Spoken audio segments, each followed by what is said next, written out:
There are kind of two categories of emulation devices at this point. You have the regular ones that can play up to PS1, and then you have the high-end ones that can play up to PS2 and GameCube. And all of these come with some variation of either the company's built-in firmware or custom firmware that is developed by the users and then sometimes taken by the company and implemented into their future releases. So ultimately, what you end up getting really comes down to factors like aesthetic, form factor and ergonomics, and the most important thing, a sense of whimsy. I'm your cool Uncle Marissa, and if you've watched any of my emulation handheld reviews in the past, you'll know that the thing that wins me over is whimsy and being a joy to use. The reason for this is I love original hardware and I kind of stick to original hardware. So for me, emulation handhelds are kind of just neat little gadgets. And when they lean into that, I feel like that's when they peak. My baseline will always be the Miyoo Mini Plus. I think the Miyoo Mini and Miyoo Mini Plus are a lot of people's baseline in that they manage to be neat little gadgets. They manage to be really friendly in a way that all credit due to the community, and everything sort of fits just right.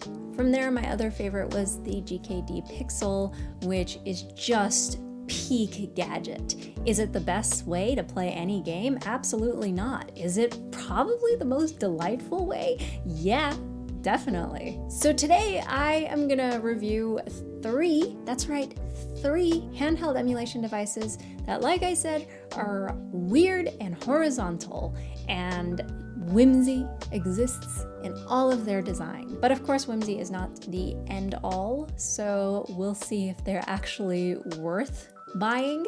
But as always, a huge thank you to LitNext for sending these to your cool Uncle Marissa, the probably one of the more odd emulation reviewers out there. But they very kindly sent me an Anbernic RG Cube and Anbernic RG CubeXX. Note how there's no like weird numbers. I feel like this is a more relaxing naming convention for me. Thank you, Anbernic. As well as the GKD Bubble. These three are all horizontal devices that when I looked at them, I was like, I like that. That's funky. I really like that. So I'm just gonna kind of go over the general idea of what each one is, and then we can sit down at my desk and I'll do a little live review after having spent some time with these already. And for anyone who's joining me for one of these for the first time, I don't do console showcases, at least anymore. I did a couple times, but I feel like there's a lot of YouTubers who do it and they do it better than me, so go check them out. And I also don't really get so much into the technical specifications. I'm approaching these as someone who feels original hardware is king, and I'm not looking for a replacement way to play games, but for a supplemental way to play them, for something that therefore is fun, is accessible, and is enjoyable. So if that is how you approach them, stick around. So first off, we have the RG Cube. This is the regular RG Cube, and I remember when it was announced like yesterday. I saw this and I was like, this is cute. You guys are doing something right. Now let's talk a bit about kind of a brief history of just this design. So this is a square 1x1 screen, right? That's kind of weird. And the first time and I think many others encountered a perfectly square 1x1 screen was with the Powkiddy RGB30. The Powkiddy RGB30 currently sits at between $60 and $90. And I'm going to be doing betweens for all of these because they're sold on various platforms who price them a little bit differently based on the time of year, based on who they are. It's really kind of confusing, but I feel like that's the fairest way to approach it as opposed to the least expensive or most expensive.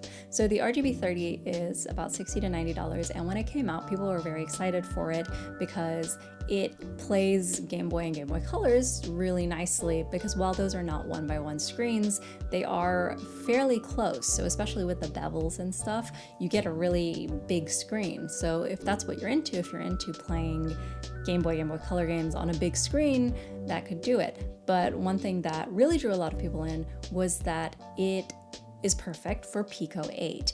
If you don't know Pico 8, I'm not as familiar with Pico 8 as I want to be, but I'm gonna get there. Pico 8 is a fantasy console. That means that while there are games developed for it and there is a launcher for it, the Pico 8 launcher and everything that you can use on your computer on a variety of devices, it's not a physical console. You might have familiarity with Pico 8 as being the original home of Celeste, the hidden indie gem that no one talks about. Pico 8 is square, and so people were like, this is perfect for that. And because of that, I actually went out and purchased one. The only thing I touched before that was the Miu Mini Plus, and it just did not feel good for me. It felt really cheap, especially at that price, which was like the same price as the Miu Mini Plus. For it to feel so cheap was kind of a bit of a letdown, so I ended up selling that. And I remember a lot of people saying like, yeah, hopefully they make another 1x1. Other companies will give it a go and things like that. And so a while later, this came out, and this is an incredibly cute device. It of course also received a lot of complaints. People felt it wasn't manly enough. It's been proven to reduce your testosterone levels by at least 30% just by looking at it. So sorry for not including that disclaimer at the beginning. But in fact, I think it's not cute enough because they have like this purplish pink color, but it's this metallic kind of finish, and it just looks a little like, like the kind of like cheap toys from the 90s, early aughts. On the other hand, another company that at a similar time made a similar square and high-powered, spoiler alert, it is high-powered, emulation console is the ZPG A1 Unicorn, another confusing naming convention, but they have like this pastel pink one, and it is absolutely gorgeous. But we're not talking about that today. We're talking about these guys here. So the RG Cube, it clocks in at $150 to $200. That is a lot of money. Why? Because it runs Android and it is capable of playing up to PS2 and GameCube. So I've never experienced an emulation handheld quite so powerful in my arsenal. But at the same time, it was a little confusing, and I think that it didn't do great in terms of sales because GameCube and PS2 games are not 1:1 ratio. They are 3:4. And so you would be black barring your screen if you were to play them with the correct aspect ratio, or you'd be like zooming in or stretching them out. So it's a little bit of a confusing decision to release it with so much power. Who are you aiming this for? But at the same time, a lot of people love it and do use it for those consoles. So we'll definitely be taking a look and seeing if that works. But then they made what seems to be a more informed and reasonable decision by coming out with the RG CubeXX. This is specs-wise what the RG Cube really should have been upon release. It is visually, when you just look at the pictures, they're the same thing, but it runs Linux and it's more of that other category of playing kind of up to PS1 games. So it makes more sense if you want to play some 3/4 games, but mainly you're focusing on 1/1 games, Pico 8, Game Boy, etc. And it is about half the price at between $60 to $90. Moving on to our third one, we have the GKD Bubble. GKD is just such a fun company. I feel like they do their own thing, and when it lands, it lands. I met my first Game Gear not too long ago, and I had my suspicion confirmed that this is ugly. This thing is hideous, it feels bizarre. It looks not good. Just a lot. I mean, I know there's a lot of people who are like, oh, like it was so powerful and so much ahead of its time, and stuff like that. But guys, but I don't like the DMG, so maybe I'm just, I have my own biases. But this is clearly designed after the Game Gear, and it's honestly a very funny thing to do, I think. But I also really appreciate that it kind of makes sense with Anbernic designing, for example, a handheld after the Game Boy Advance SP, but it doesn't have the correct aspect ratio for the SP. But they really went in there and tried to get the visual details and stuff. I'm not sure about their Game Boy Advance replica that recently came out, but I was vaguely insulted by it as a original hardware connoisseur. But yeah, no one's doing Game Gear. But not only did they do Game Gear, but they shrunk it down and actually made it cute. This is cute. And they kept the bezel, which is interesting. The screen does not fill the bezel. The screen is a regular rectangle. It's cute, and just holding it as soon as you take it out of the box. I'm going to talk more about build quality and stuff when we get to the hands-on, but just taking it out of the box, this feels like a toy in the way that the Game Boys have felt like toys. And to achieve a toy aesthetic without it feeling cheap means that it had a level of intent. Feeling the weight, feeling the sturdiness of it, it's very joyful. This is a very joyful console, but in terms of dimensions and stuff, you have a 3x4 screen, so pretty traditional to what we've got going on. This also is Linux based, $60 to $90, so in a similar price range to other things of its size and its capability and the RG CubeXX. Now that we have met each of these funky little horizontals, let's go over and get hands-on and talk a little bit more about the pros and cons. So the first thing I got, and Litnix sent me this wonderful case of their own. It's the same type of hard case that you're probably familiar with. Miu Mini would send their devices with these, but it just has the Litnix branding, which funny enough, I think is a Miu Mini. Now this device being in here as opposed to its original case might also spoil feelings I have about it, but the first thing I received was the RG Cube from Anbernic.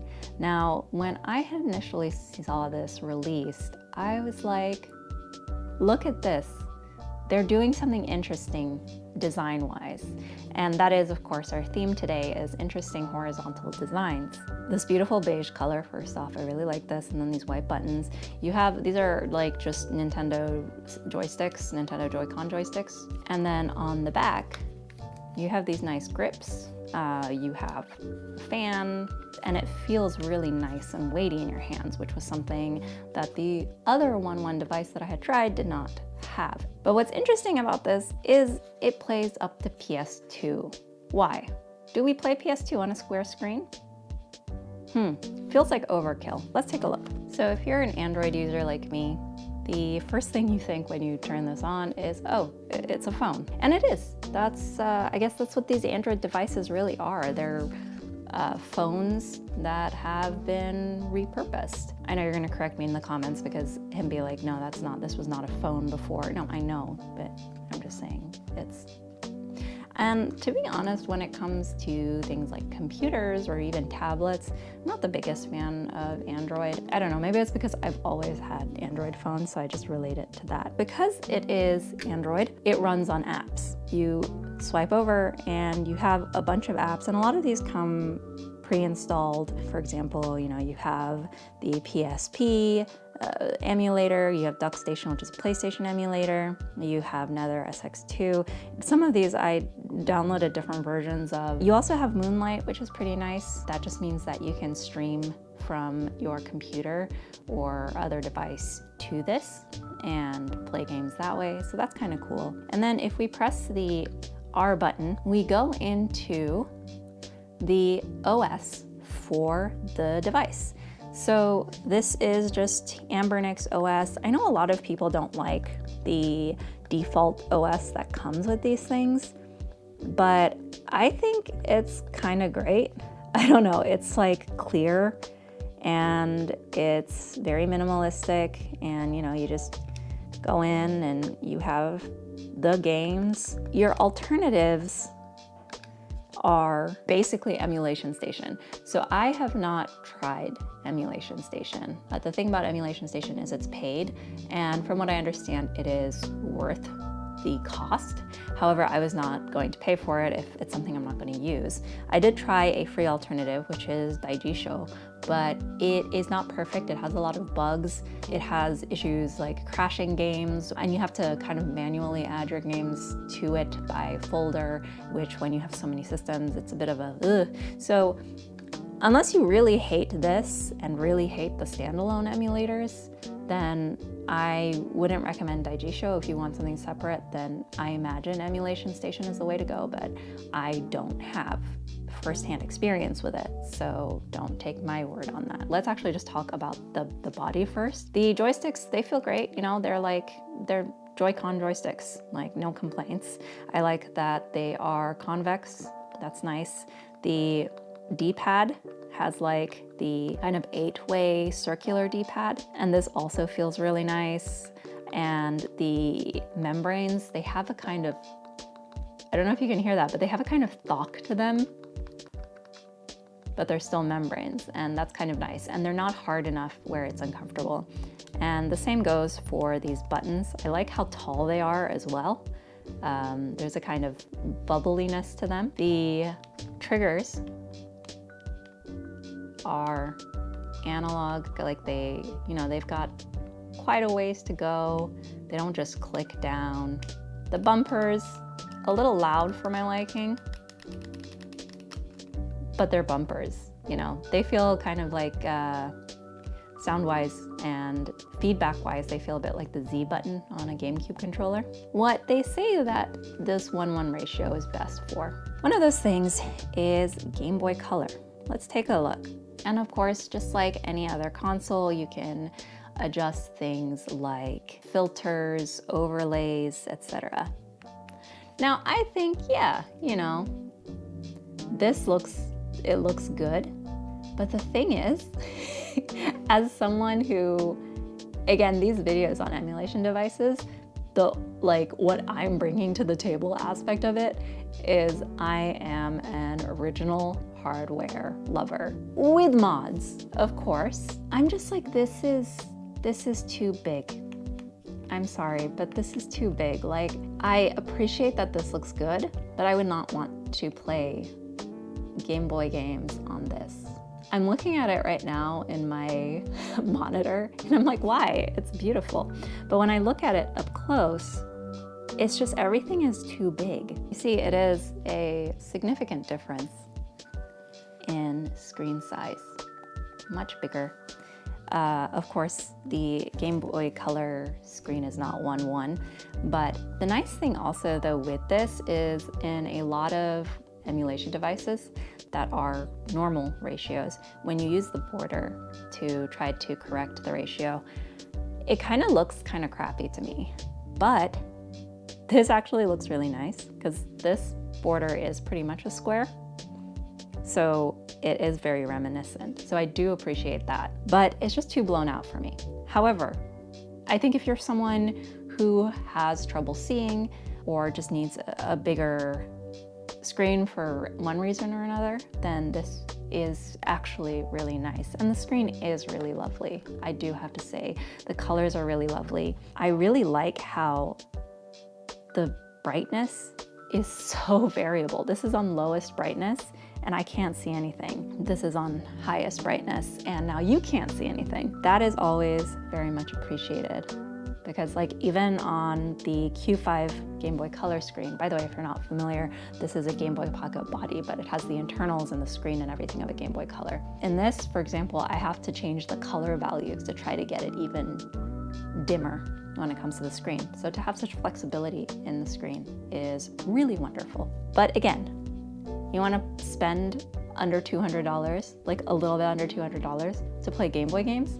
Ridiculous. So let's go to the stuff that is challenging to run. For this, I'm actually gonna go to the standalone emulator. We're in the PS2 standalone emulator, and we're gonna grab my favorite game, Kingdom Hearts. That's a lie, my favorite game on PS2, I think, is probably like Kingdom Hearts 2. Here I have the aspect ratio set to correct. So we've got black bars at the top and the bottom. So already our screen real estate is reduced. By the way, while we're waiting for that, it also does have these colorful ring bars, and mine are really dim so you can't see them. I've set them to green, and then when it hits the sides, it turns pink, because those do be my colors. Can you see that? I think that's kind of cool. I'm usually anti-RGB, but the fact that you can get them so dim, I like that accent. All right, we're starting, so not like mega spoilers. If you've never played Kingdom Hearts, get on that. Now, this is, it's not bad. It's cool. Like, it's cool that I can play PS2 on such a small screen. But the thing is, I wouldn't want to play a game on this for the first time because it's just so small. And I feel like I can't truly appreciate it. I think that similar to I give this comment a lot on emulation devices, but as a kid, or even as a teen, I would have been absolutely blown away because I didn't have a TV until I was an adult with a job. So that's neat, but it's not the ideal way. It's such a small amount of the screen. You only have a few inches as opposed to a television, which even a little TV, like, the little built-in 9-inch VCR and TV combo is giving you more real estate than this. So let's try making it fill the screen. To do that, we press the home button and we go into settings. So there's a lot you can do, as you can see, but we're not gonna go into that. So let's say stretch to fill screen. It certainly fills the screen, but you don't have the correct aspect ratio again. And now this is less enjoyable to me than the 3x4 with the bars, because this isn't what it should look like. It looks better than one would perhaps anticipate because 1, and 3, 4 are very close, but it's not ideal. And so this kind of experience takes me to what my reaction was when I first saw this console. That's really overpowered, but it is quite wonderful at Pico 8.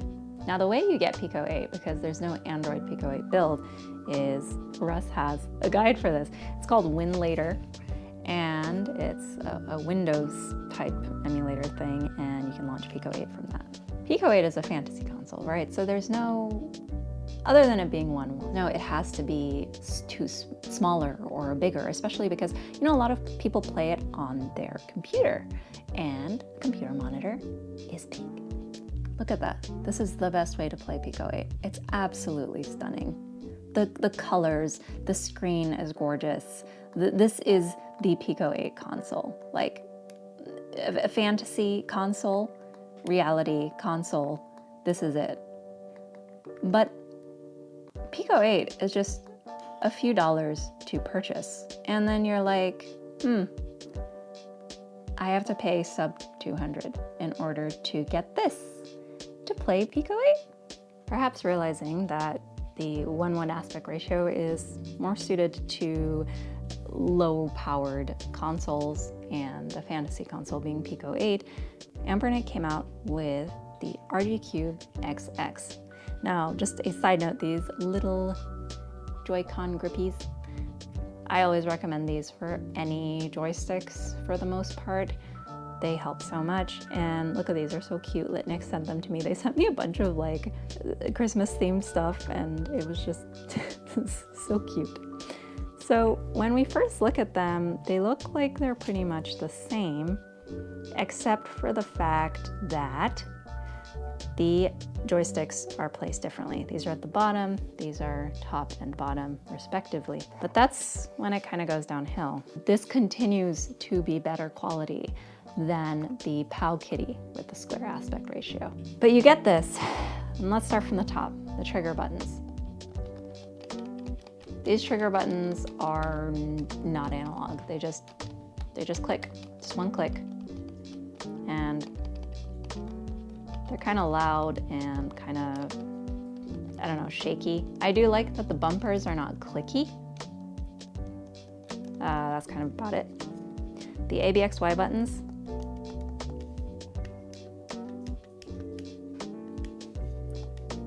they're like a little bit harder, but nothing to complain about. And frankly, that's something that you might get just simply in the variation. If you got the same console, it might be clickier. The joysticks are exactly the same. And then we get to the D-pad, because you're like, okay, maybe the trigger buttons and stuff they skimped on because they are, you know, not going to be used as much because you don't have higher end consoles. But this D-pad, it's not the worst, but you can even see from a visual inspection, this is flat while this is concave. And it has the same, you know, 8 directions round pad, but it is nowhere near as ergonomic because you don't get like you don't get this nice dip that very comfortably goes around. It's not great. And that kind of sucks. So the back, the grip and everything is the same. It doesn't have the fan because it's not going to be using as much power. There we go. That's a quick comparison. It is nice and heavy. I do like the heft. That's great. But just off the bat, you're kind of like, couldn't you just made it weaker without skimping on the ergonomics? It's a little offensive. I am offended by Anbernic doing this because they could have been like, here's a cheaper, lower powered one, but it has all of the bells and whistles physically. But no, they like, I want to say they kneecapped it, but the thing is they didn't because it is kneecapped by virtue of what it is. Anyway, the button placement is also slightly different. For example, we have the power button on the top as opposed to on the side. And this one is Linux based, which we are more familiar with, and it's kind of the go-to for the lower powered handheld. This one also, you can upload custom OSs on it. I think Noli has one or is working on one. There's a bunch. I'm gonna be showing the stock firmware. You are probably familiar with this.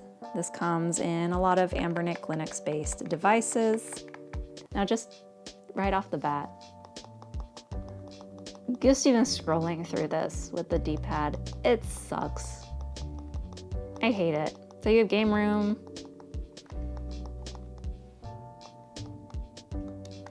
and you have RetroArch.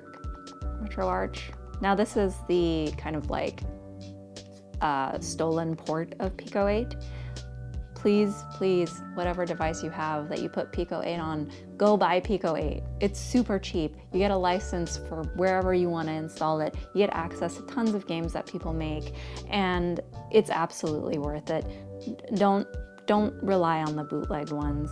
The reason though that I am is because I kind of, as soon as I picked this up, I was like, no. Pico 8 looks great on this.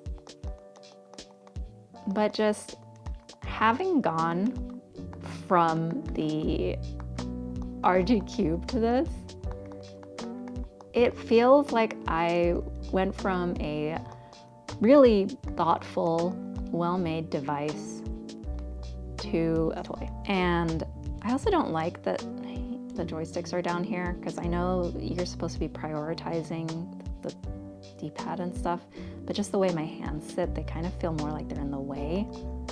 I know you're probably like, well, it's because of the Santa hat, but just in general. But it's not something that I couldn't get used to. So I'm just nitpicking that to have something to say, because now I'm playing a Tetris clone, and how will I stop? How will I stop? I'm not gonna go through everything this can play because that's not what we're here for. It plays all the basic stuff. I mean, your grandma's phone can play Game Boy, and it goes up to PS1, PSP, probably some like a Dreamcast with difficulty. Again, you can watch showcases of every console on other channels. To kind of conclude the portion of comparing these two, am I saying spend like a quarter of your paycheck on this just to play Pico 8? No, I'm not an insane person. I say if you want one of these to play Pico 8, just get this. There's plenty of people who still play Pico 8 on the POW Kitty console that I didn't like, the RG30. I've heard a lot of people who just get the RG CubeXX are thrilled with it. I mean, the screen, I don't know if it uses the same panel. I imagine it does. And it is very, very lovely panel. It's Linux instead of Android, which in terms of visuals, I do prefer in terms of navigating it. But if you get the RG Cube and then you go to the RGXX, the concessions they made are going to be so obvious that you will be vaguely insulted. But if you just straight up get the RGXX, you're actually going to be, I think, pretty happy. The D-pad might stand out to you. I don't know if there's a way to acquire this D-pad, maybe by contacting Anbernic on AliExpress or something, asking for this D-pad and then putting this in here. I cannot imagine that it's difficult to do. I've chopped and Frankensteined Game Boy Color buttons to fit in Game Boy Pocket. One of the legs on one of my Game Boy Pocket Game Boy Color buttons is gray because I stole it from another button. So I think it's possible. They're the same size and everything. And that might be a mod that fixes my main complaint with this. So someone look into that. But for me, I'm gonna be keeping this as an extremely overpowered Pico 8 device, which is insane behavior. This gives me kind of the same vibes as the Aya Neo Micro, because every time I see a picture of that, I'm like, that is gorgeous. I'm not someone who's super into emulation devices, but I would grab that in a heartbeat if I could. But it's overpowered for no reason.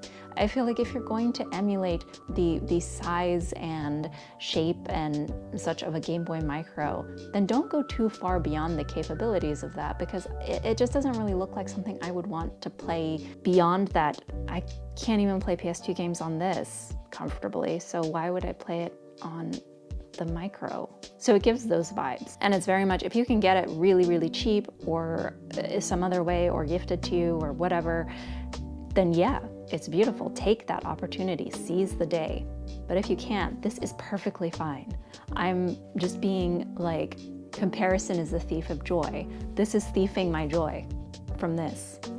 But I do think if you get this, if you can get Anbernic to send you a replacement one of these, and then unscrew this, swap it out, you will be so happy. That is my main criticism. I don't care that the trigger buttons don't have a ton of distance. I don't care about the joystick positioning. I don't care. It's this D-pad. I want that D-pad fixed. That is my thoughts on these. Do you guys think I should just uninstall everything off here except for Pico 8 and just tell people this is a Pico 8? There is a certain charm to the Game Boy and Game Boy Color games on it, honestly, but it's not the way I would go. But I think it's decent for that as well. As always, these are just my opinions, and yours will absolutely vary, especially if you are an emulation person. Now this, the Game Kitty Bubble. Game Kitty is a fun company. I feel like Game Kitty is kind of always dancing to the tune of their own beat. I absolutely mixed my idioms, but when I saw this, I was like, I definitely want to try this. And I asked Litnix, I was like, are you guys getting this? Because I want to try it. Because look at this. Ooh, it's on and the trigger button is being pressed. This is cute. They took like the aesthetic of the Game Gear and they corrected it. And I love the name too, like GKD Bubble, adorable. Bubble, it's a, yes, perfect. They have the bezel of the Game Gear and then the 3x4 actual screen. You even have the LEDs are like the Game Gear. I love it. This has side-by-side triggers and bumpers. Everything about this feels rather toy-like. These are very rattly. It has, again, the Nintendo Switch joysticks.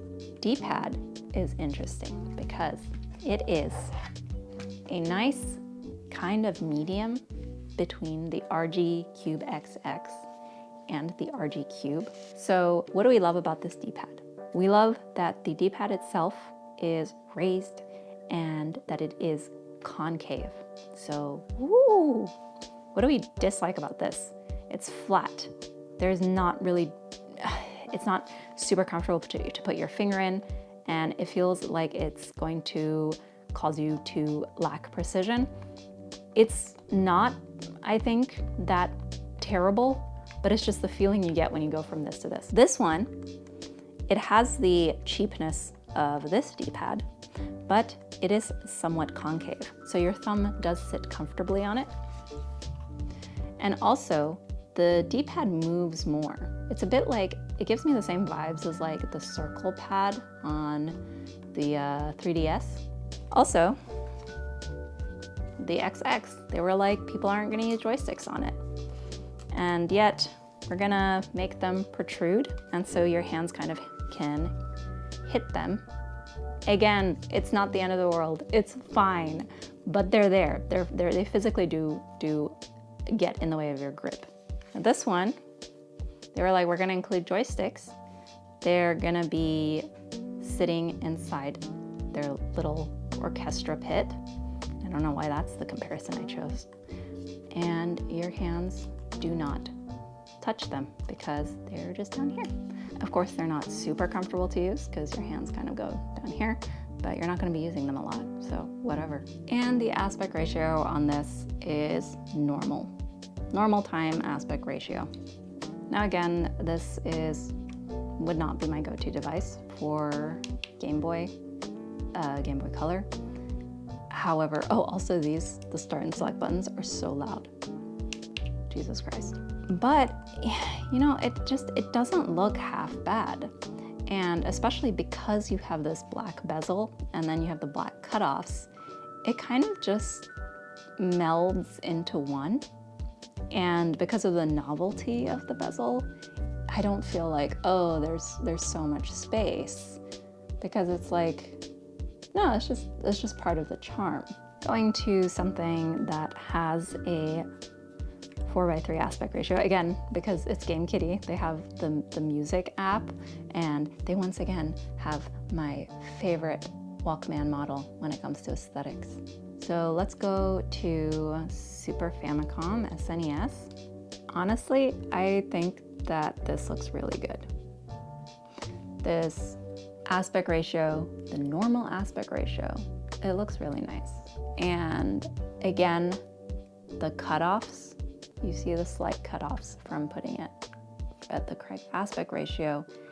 And you can use the joystick as well if for some reason you want to. I've never played this game before. It blends into the bezel, and so it's like, yeah, no problem. I feel like the D-pad on it could be more comfortable, but again, this is a very affordable console, and it feels incredibly toy-like. To be honest, the one console that I'm very much like, I want to emulate the library on this is SFC and SNES, because I don't know, I don't really want to get one, and I feel like it's fine to emulate it because of the artwork and stuff. And I always say I'm gonna do that on my Miu Mini Plus because it's a good size. I feel like I can see everything and appreciate everything well. The light went out, but you know, I think it's fine. I think it looks fine. But the thing with the Miu Mini Plus is it is vertical, and I do prefer horizontal handhelds. I don't know is that controversial. And so I think, this wouldn't be a bad thing for me to play SNES games on. And for something like PS1, it's fine. I feel like PS1 is slightly more playable than PS1 and PS2 on small screens because everything's so polygonal and general. But again, the aspect ratio is good for that as well. I don't know about any custom firmware for this, but I like the Emulation Station GameKitty OS personally, so it's all good for me. I do like this a lot. I think it's very clever. It's copying something that no one else is currently really trying to. A lot of companies are trying to copy the various Game Boys, and my favorite thing is when they copy like a certain Game Boy line device and the aspect ratio is actually incorrect for the OEM device. And people are like, it's just like when I used to play on it. It's like, no, it's literally not. I do recommend it, and I think it is a nice like throw around device. This is so dumb. This is just big enough to feel big. It's big enough to not feel like a miniature device, but it's small enough to kind of take everywhere with you. And because it is so just kid-friendly, Fisher-Pricey, I don't want you to think it feels cheap. I don't feel it feels cheap. It just feels durable and it feels toy-like, which is not a bad thing. I really like that. I really miss that game companies don't really consider consoles toys anymore the way they used to, because that was a very joyful time. Yeah, that's all I have for you today. I hope this format was enjoyable. I think all three of these are worthy of praise in their own special way. I think it's easiest for me to recommend the GameKitty Bubble. Okay, my child is trying to get into the dresser. It's easiest for me to recommend the GameKitty Bubble because it's affordable, you get a lot for the price, it's fun, it's cute, it's innovative in a land that is barren of innovation when it comes to emulation devices, especially on the lower end. The RG CubeXX is the second easiest for me to recommend because if we think of the competitor as being the Powkitty RG30, this is a much sturdier device, much more luxurious device, as long as you haven't tried this one. And you should swap out the D-pad with this one, if you can get a hold of it. That's the second recommendation. And this one is the hardest for me to recommend because it is gorgeous, it feels so luxurious, and it's so wonderful. But the things that make this desirable on a functional level, the RG CubeXX also has. The things that make it functional and desirable on a ergonomic level, the RG CubeXX does not have, but they are not worth spending like more than twice the amount on this just to play like Pico 8 or Game Boy or something. But if you like playing teeny tiny PS2 games and GameCube games, go for it. I just don't. But yeah, back to me. Despite the pros and cons of each of these, I think we can all agree that they're funky little guys, right? They elicit a sense of whimsy in one way or another. But nonetheless, it is money that we are spending, tangible objects we are bringing into our homes. So what are my final verdicts on these? Let's go from the top. Oh, the RG Cube and the RG CubeXX, they kind of just have to go in the same bracket when discussing them, because it feels like each one is just missing the mark for me by a bit. Like the RG Cube, the build quality is excellent. I don't want to play GameCube or PS2 on it. And both of these for me are much too big for playing Game Boy Color games on them. But if you do want to play Game Boy Color games on them, it's still ridiculous to be paying up to $200 for the RG Cube. However, am I going to be keeping it and making it a dedicated Pico 8 machine? Yeah, absolutely. Is that kind of insane? Yeah, like this is a very luxurious way to play Pico 8, but if you really want like a dedicated Pico 8 console that is really, really like high quality, then I'm not gonna judge you if you get an RG Cube at all, because the RG CubeXX, while it has that same capability, it has a lot of similarities, you know, the same screen and everything. The build quality is such a letdown. It's kind of an insult, to be frank, because once you try both of them, it's like, I don't think that the reason the RG Cube is this expensive is solely based on the build quality. So why is the RG CubeXX so kneecapped? Why doesn't it have the build quality? Why didn't they maybe think about this a little more and just release the RG Cube with lower specs, but the same build quality? But again, comparison is the thief of joy. So I really do think that if you get the RG CubeXX on its own, and a lot of people I've seen have done this and they're very pleased with it. So if you don't have both of them, or if you haven't experienced the RG Cube, you're gonna be fine with the XX, I'm pretty sure. And I think, it's like definitely worth it if you are going to be playing all of those older consoles. If you do want a bigger screen for those, then I think it's a good value for the money. And honestly, it feels significantly better than the Pal Kitty RGB30, in my opinion, at least. But yeah, my conclusion on that is if you get an RG Cube just for Pico 8, I feel you. Quickly touching on playing games in a TV aspect ratio of the 3:4 aspect ratio, 4:3, my brain is farting. When you put it in that mode, what's interesting is it ends up being the same size as the Mu Mini Plus screen. Take that as you will. Another thing I forgot to mention about the RG Cube, because it only was an issue when I started playing with it and I forgot by the time we were at the desk together, is it had some weird joystick sensitivity issues. So someone, I will put it in the description, did create a patch for it. And while it is a bit tedious to install, it does fix it. However, I have also heard that the official RG Cube firmware update is also addressing it at this point.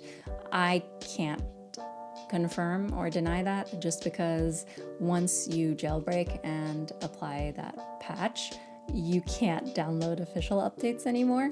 So it's very Schrodinger's cat for me. If you know for sure, feel free to leave it in the comments so that it can help out other people. And another thing that I did have an issue that I didn't mention with the RG Cube ones is the screens are really saturated. I know a lot of people like really saturated screens, but especially when it comes to retro gaming, it just doesn't feel right. And there's not really any controls to adjust the saturation, which is valid because it is an Android device. And if I go into my Android phone, I don't have specific controls to control saturation. There's like color modes, but I can't really just get into the nitty-gritty of it. So if there was a way to manage the saturation from the front end more directly, that would have been really amazing. Again, it's something that makes Pico 8 really nice, because Pico 8, one signature of it is like really vivid, bright, fun colors for a lot of games, and so it works for that.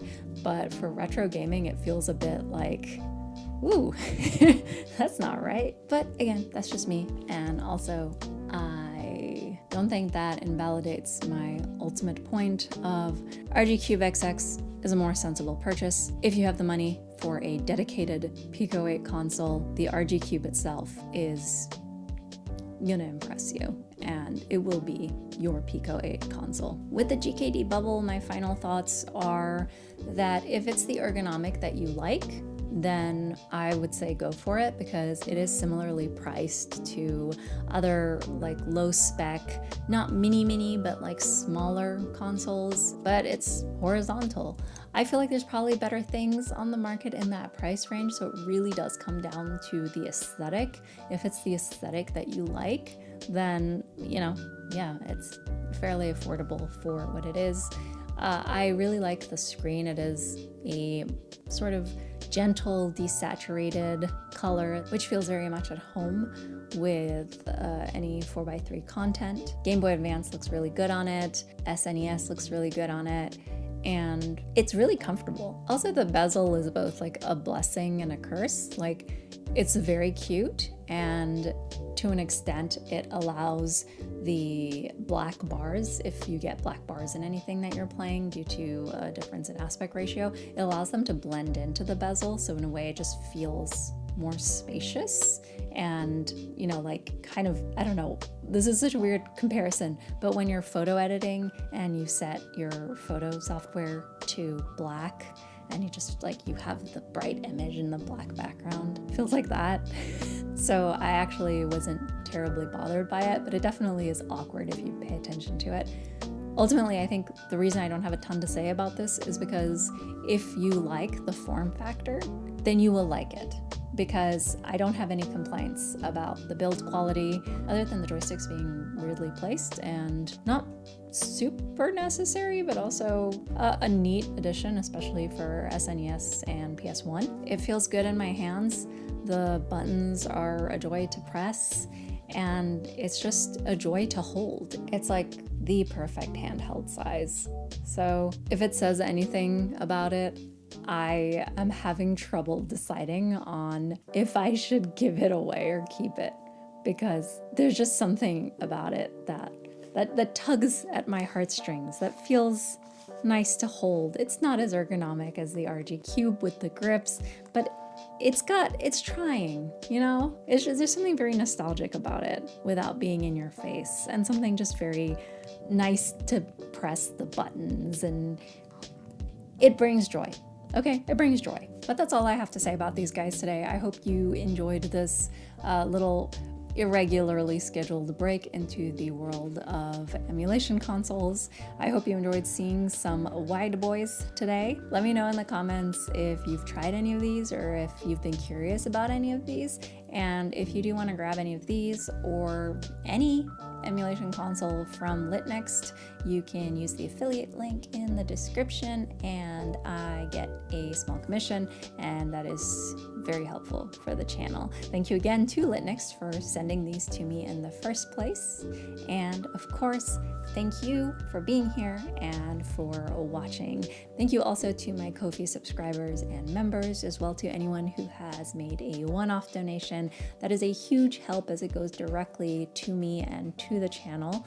I have recently set up memberships, which means random exclusive Ko-fi first content. We're gonna do game reviews, we're gonna do weird vlogs, we're gonna do whatever doesn't fit here or just isn't polished, or, you know, I just got something to say sometimes, you know, about something.